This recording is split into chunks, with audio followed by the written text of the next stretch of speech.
I'm going to walk you very quickly through making chicken thighs with mushroom gravy in a Dutch oven. This is a pretty quick and easy recipe. This is good comfort food for a nice chilly wintry day. So the first thing that I did was I used my cast iron Dutch oven. You can use any heavy pot that has a lid. Um, I preheated it over medium heat.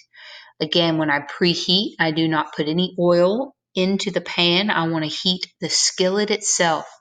So once that was thoroughly warm and with nothing in it at that temperature, 5, 10 minutes or something was just fine. Then I drizzled the bottom very lightly with a little bit of oil, maybe about 1 to 2 tablespoons. And then I put the chicken thighs skin side down in a single layer. So it's really important to make sure that you keep your heat in the pan. And this photo here actually shows the celery and the onions in there, but I let the chicken cook for several minutes before I added that because I took a lot of heat out of that pan when I put the chicken in. So I put the chicken in there and I didn't move it. I put it in a single layer and I just let it go. Once the heat came back up to the pan and I could tell the chicken was getting kind of brown on the bottom, then I added in the onions and the celery. I'm still cooking only on about medium heat though. So once the chicken skin starts getting kind of golden brown, I watched it to make sure it didn't burn, but I let it brown really well. Uh, keeping those onions and celeries, cooking those until they just start to soften. At this point, I am sweating those vegetables, and the sweating in those oils are going to create a sweetness of flavor that boiling them in liquid wouldn't. And if I didn't have my heat right in my pan, then I would be boiling with that chicken water and the vegetable water. So no lid on it, keeping the heat high enough so that the moisture evaporates out, and I've got browning instead of boiling. I did add mushrooms. You do not have to add mushrooms to this dish. Thing about mushrooms is that they are like sponges. They're going to soak up whatever flavor you put them in and cook in, and they're going to soak up a lot of oil, but then they will actually release a lot of liquid. And for making a gravy or making a sauce, they have this wonderful sweet or a savory umami in your mouth, and it really adds to the sauce. So I put the mushrooms, sliced mushrooms there on top, and then I actually at that point did flip my chicken over so that the mushrooms were kind of cooking around on the bottom. Again, I wanted some evaporation to happen. I wanted those mushrooms to brown a little bit before they released all their liquids. So just before I put it in the oven, I'm going to add my flavoring agent. So I use some salt and pepper. For this, I use rosemary. Pretty much any herb that you like would work. Rosemary can be very potent. Dried rosemary can be very potent. So I like to use fresh when possible, and just a little pinch of it either way. And for garlic, I prefer not to use garlic powder for this sort of recipe, so I just put a big old spoonful of minced garlic in there. Freshly minced garlic is a lot better, but this is good stuff to have around. And last, because we're doing a braising style of cooking here, so I've cooked with oil. I've done my dry cooking method. I have browning and caramelization for flavor. Now I want to develop tenderization. So I had some beef stock. You could use chicken, vegetable, whatever. Water is a little watery, but if that's all you had, then that would be fine.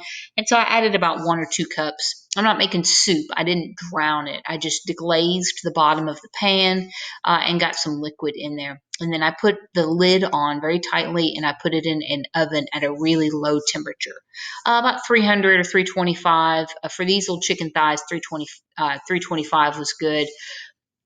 If I were doing, say, a whole chicken or a bigger piece of meat, I probably would have used 300 for more than an hour. But for this particular recipe, 325 for an hour is just fine. So after that cooking process, now my meat is nice and tender, and I could eat it this way, but I do want to turn my liquid into a gravy. So you want to thicken that liquid in a particular way.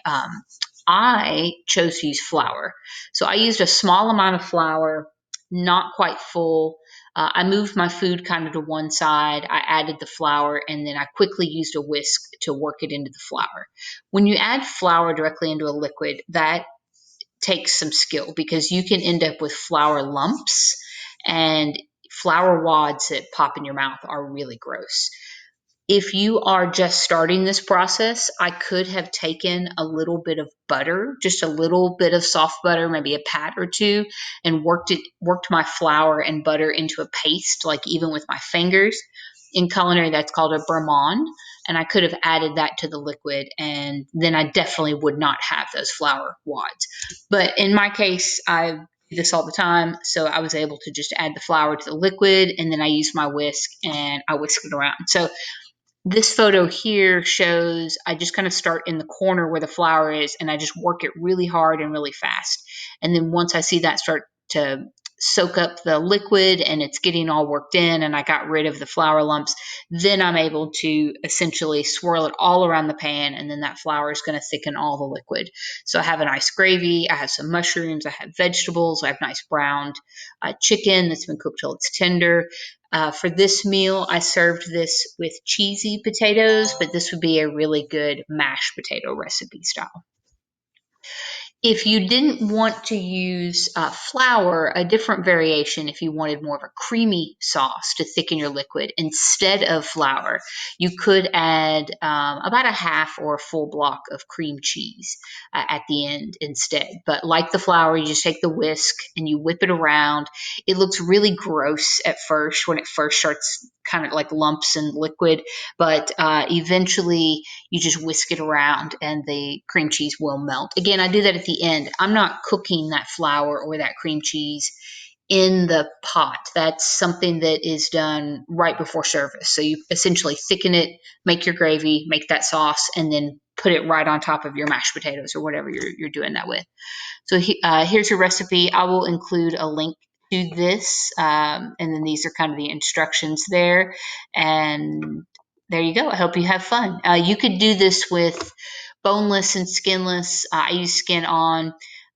You could do this with more vegetables, less vegetables, different flavors or different seasonings if you prefer. You could do this with beef tips, exact same process with like a nice sirloin roast or something like that that you dice and do, or you could do like a whole like piece of beef would be just fine too. You could also essentially do this same thing really similar with just vegetables as well. So vegetable broth and some nice flour. If you wanted to be vegan, you would not use cream cheese, but ultimately meatless with more I would incorporate more vegetables. Then that would be a plenty fine thing to do.